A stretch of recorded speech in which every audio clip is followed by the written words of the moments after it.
Hi everyone, good morning. We're glad you're with us here on Up with KREM. I'm Tim Pham. And I'm Channing Curtis. Well, let's get you ready for this Friday ahead by taking a look at the weather with meteorologist Thomas Patrick. As Thomas, first you told us about the rain, but now you're telling us about snow. Yeah, and there's going to be quite a bit of it over this weekend. A very snowy event on the way for Saturday night. But what about this morning? We have seen a few very light snow showers, almost like a grapple shower in some areas. And this is not the main event, but don't be surprised because our temperatures have gotten below the freezing mark. It is 31 degrees right now in Spokane, which is 10 degrees colder than yesterday. That's that cold weather, that cold air that finally filtered in on the backs of those brisk winds that were noted yesterday. But over North Idaho, it is still snowing in part in some locations. This doesn't look particularly intense, but we could see just a light dusting on some outdoor objects. Nothing more than that.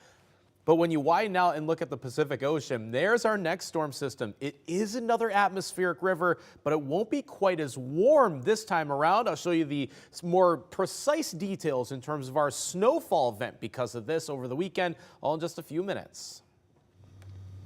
Well, this morning, I-90 is back open through Snoqualmie Pass. It closed yesterday due to several spinouts. Take a look at these photos. Troopers say the drivers were ignoring the traction tire requirements there.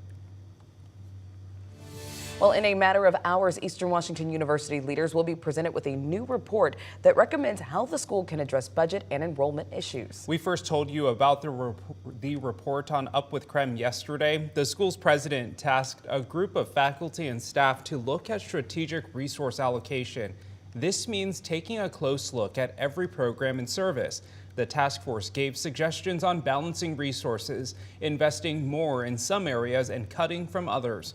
Those areas include financial aid services, hiring processes, and discontinuing several dining options on campus. It's a good way to address the enrollment and budget constraints and challenges that we have faced in recent years. But even the disinvestment areas, there's ambiguity about how we're going to approach that because there's a lot of room for creativity.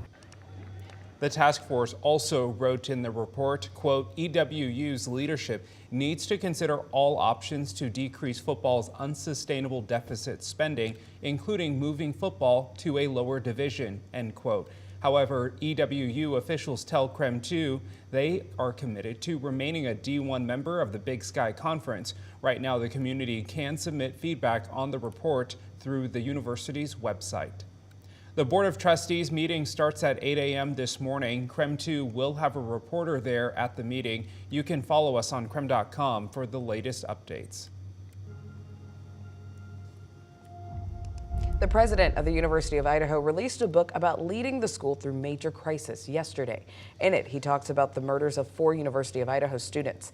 In the University President's Crisis Handbook, President Scott Green tells the story of how he led the school through the national tragedy as well as the COVID-19 pandemic. The proceeds from this book will go to support the Vandal Healing Garden and Memorial, which honors students who never made it to graduation.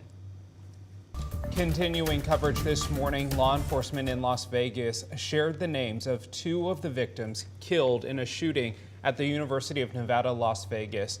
This morning, we want to show you their pictures. They are Patricia Navarro Valles. She was a 39-year-old mother, and 64-year-old Jerry Chang.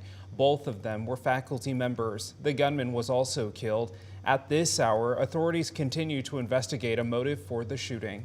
And new details this morning, a federal jury in California indicted Hunter Biden on 9 tax charges. They include 3 felonies and 6 misdemeanors. There also appears that there will be evidence that Hunter Biden engaged in, to use their words, an extravagant lifestyle. There will be evidence presented that he spent a lot of money on clothes, on education, on cars, on housing. The indictment shows Hunter owed at least $1.4 million between 2016 and 2019. The White House declined to comment on the indictment. Meanwhile, Republicans are pursuing an impeachment inquiry into President Joe Biden. They claim the president engaged in an influence peddling scheme with Hunter. Well, if you are just starting to work on your holiday shopping list, don't worry, don't get anxious. There is some good news for you. Shopping experts say that some of the best deals of the season are still to come. Experts with ratherbeshopping.com say there are key dates to know, like today. Today is the day you can actually get the best deals on tools like in hardware with discounts of 20 to 30% off.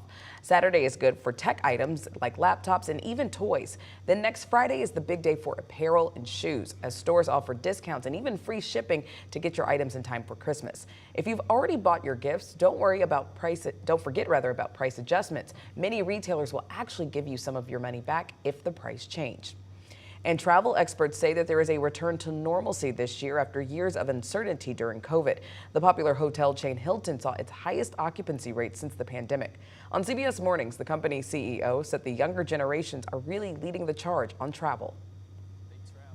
They're leading the charge in leisure travel. So they'll do business trips that convert into leisure trips, at the end of a week. A more tailored experience. They obviously want, well, everybody wants, but I think younger travelers want everything controlled from the palm of their hand. The CEO also said he is helping lead the industry to make sure there is full transparency around resort fees and other so-called hidden fees.